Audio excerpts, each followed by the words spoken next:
you'll just walk up to the microphone. I'm happy to answer any questions you have.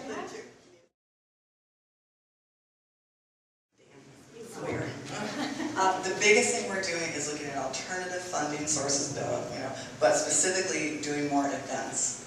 And as our gala, as I said, I am putting a lot of energy into our gala, which last year raised $160,000, which is about a third of our budget, and spending enormous times on that. But we're also making a lot of our educational events fundraisers. Like our Thanksgiving dinner, where we have a big Thanksgiving dinner for the turkeys. We charge an admission, and we do that. So we're looking at those types of ways to raise funds, and we're also budgeting very carefully. I'm sure you guys are doing this too. And we have a hiring freeze. We're being very careful, right? We're really, in fact, utilizing volunteers, and we told our network of volunteers, hey, we need you now more than ever. We can't afford any more staff. And people responded, and they've been really, really great. One of the problems that you have at farm sanctuaries, where you've got, or dogs and cats, where you can have people come in and rub the pigs' bellies and, groom the dogs. We have wild animals. There are monkeys that are dangerous. You can't get within 3 feet of them. They will try to get you. And we also have lab monkeys that don't have any use for humans. They don't want to see a human. They just want humans to go away. So we can't have the events. We try to have, we come here and do events, so we go to different places, but it's very difficult for sanctuaries where you can't have the public in.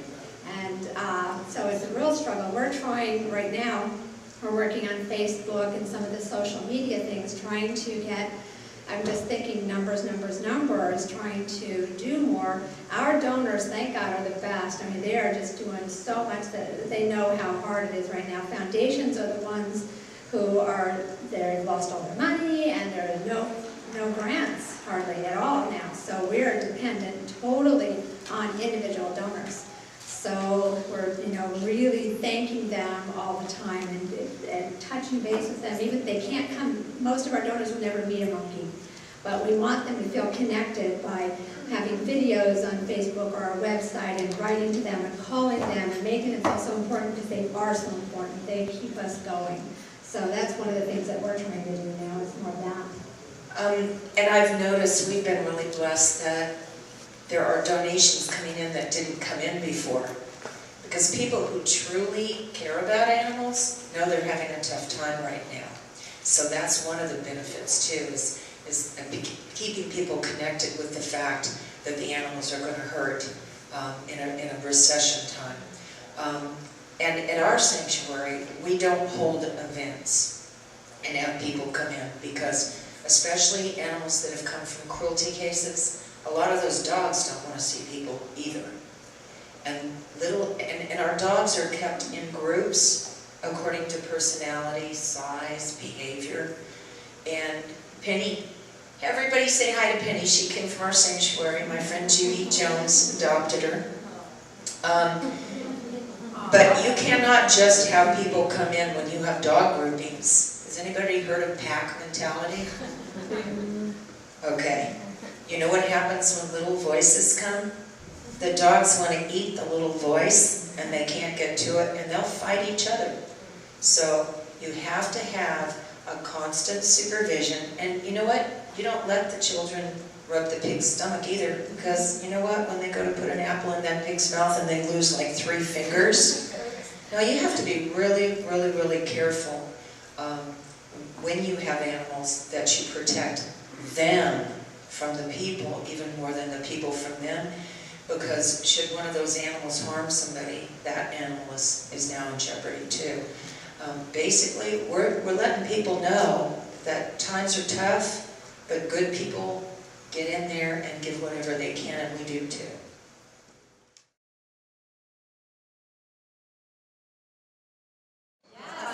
One of the ways we make money at Jungle Friends is one of our enrichment programs was monkey art.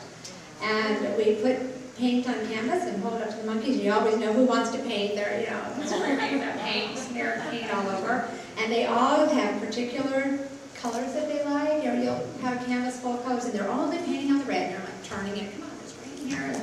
Oh, do it. So you take it to the next group and they paint. So we've been doing really great with, and we're doing monkey art exhibits in different places. So if you want to have a monkey art exhibit for jungle friends, let me know, because we will help you do that.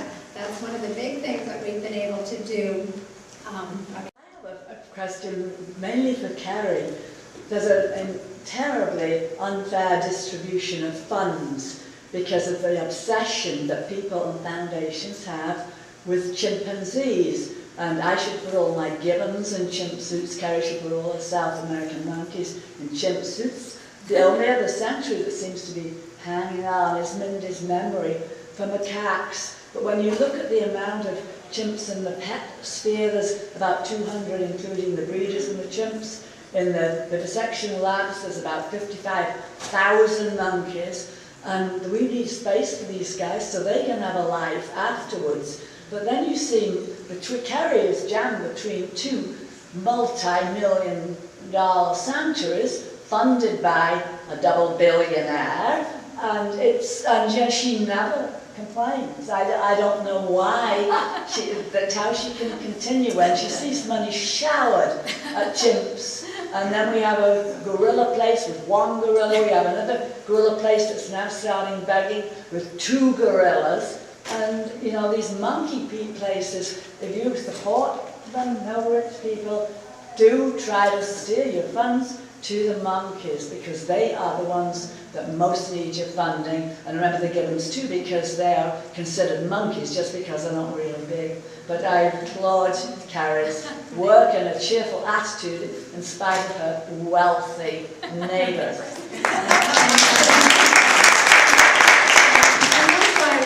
Too, is choose your species well. Because, yeah, you love gorillas, but there's not a lot of gorillas out there. You know, you love chimps, and everyone likes to do sign language with chimps and stuff.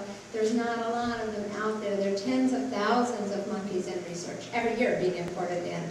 And they're just kind of, I just say they fall through the cracks.